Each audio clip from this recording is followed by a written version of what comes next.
This is the story of the programming language that was created to challenge the dominance of the cable TV industry and free people from its grip. Why have you never heard of this 1992 tablet that could share content, while Android tablets dominate the world today? Surprising, isn't it? Especially when you discover that the programming language powering Android was originally developed for this forgotten 90s device called Star 7. This is where it all began. In another story, Sun Microsystems, the tech company has decided to pull the plug on their windowing system. The company is grappling with serious financial issues, and its employees are uncertain about their future as the 1990 recession persists. Am I ever going to be financially free? A snow day turned into a work day. I really wish I was in school right now. Funny thing, I only chose the computer science program because it was free. Honestly, I had my heart set on becoming an electrical engineer. James? Yes, what is it? The boss is calling for a meeting at 4. This devastating failure, however, was a golden opportunity for Patrick, one of the Sun Microsystems developers and James's teammate, who joined Disney a few years later and was convicted of a sexual crime involving a minor. He used this opportunity to convince the struggling CEO to start building TV set-top boxes and sell them to cable companies. However, shortly after beginning the design of these devices, James's team noticed a serious issue. The C++ programming language that they had been using to build these set-top boxes had significant memory problems. These were the same issues that, 30 years later, led the White House to urge companies to stop using C and C++. To explain this, imagine your computer's memory as a Minecraft world. Each block represents a piece of data, and the number of blocks you can place is limited by the size of this world, which we call memory. You, the player, decide where to place and remove these blocks. In C and C++, you are responsible for managing the placement and removal of blocks, allocating memory when you need it and freeing it when you don't. However, there's a catch. If you forget to remove blocks you no longer need, your memory becomes cluttered.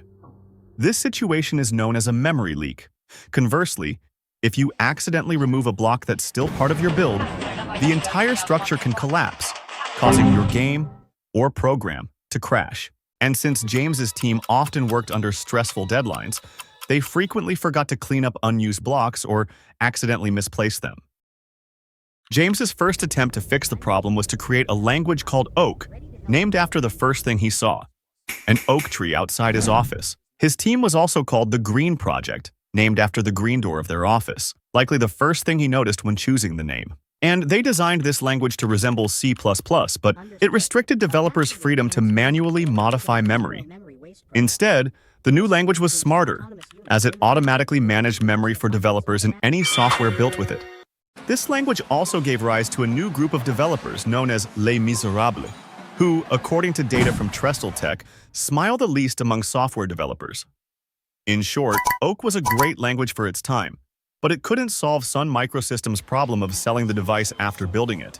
That's why developers found themselves pitching the product to cable companies and learning how to sell it. Use this technique to sell anything or to get any girl. All you have to do is mention a small drawback or negative aspect about you or your product, followed by the word "but," and then highlight the positive aspects or benefits.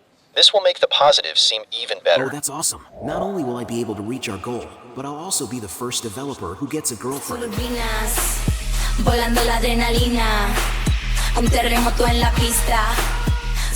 Thank you for taking the time to view our pre-recorded demo. It is true that Star 7 has a bulky ass, but it is smaller than the sum of all your remote controls.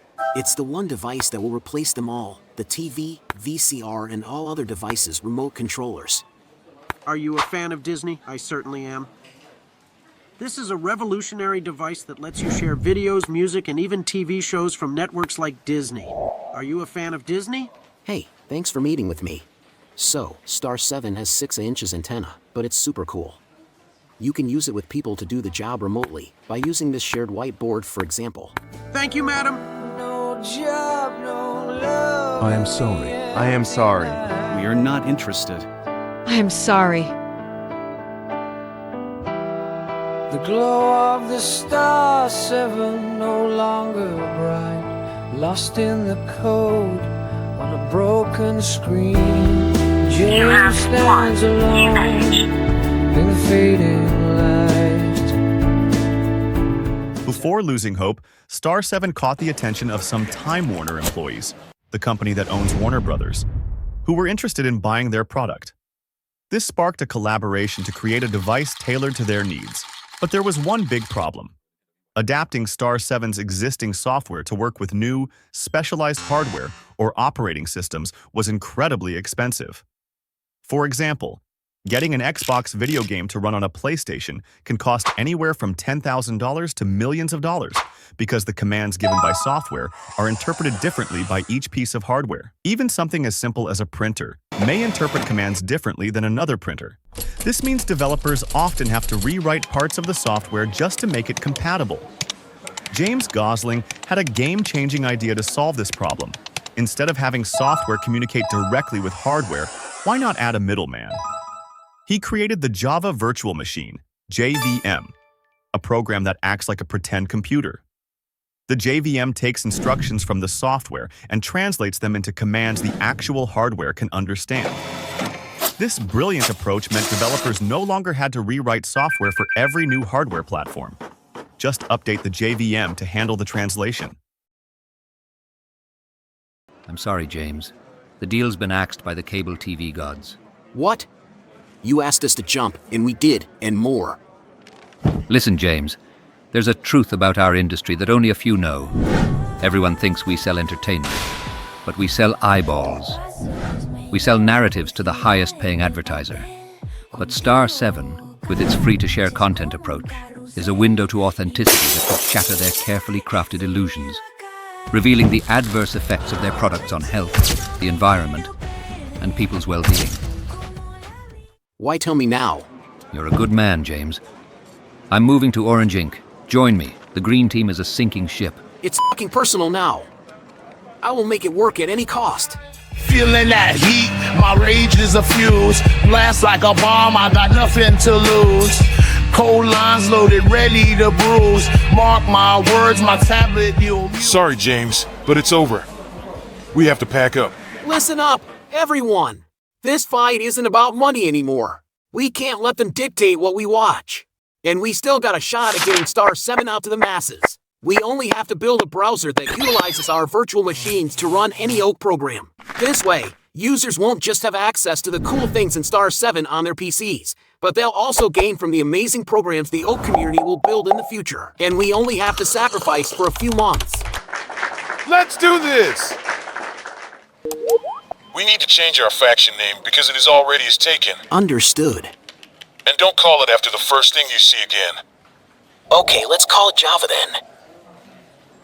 Not long after its creation, Java burst onto the scene with a game-changing promise. Build the software once, run it anywhere. This revolutionary concept quickly made Java the go-to choice for graphical applications that ran on browsers. Meanwhile, Patrick left to join Disney, but later faced legal troubles. By the 2000s, Java's popularity had exploded, fostering a vast ecosystem and a thriving community of developers.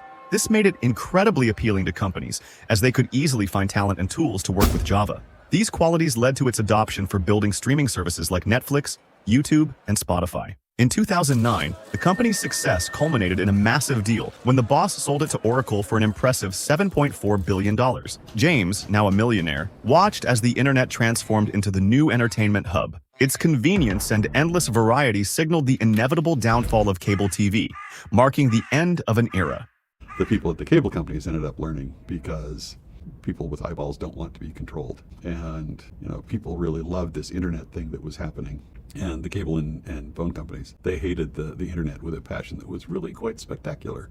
But we eventually decided that the right thing to do was to just give up on the cable companies and the phone companies and just repurpose everything for the internet.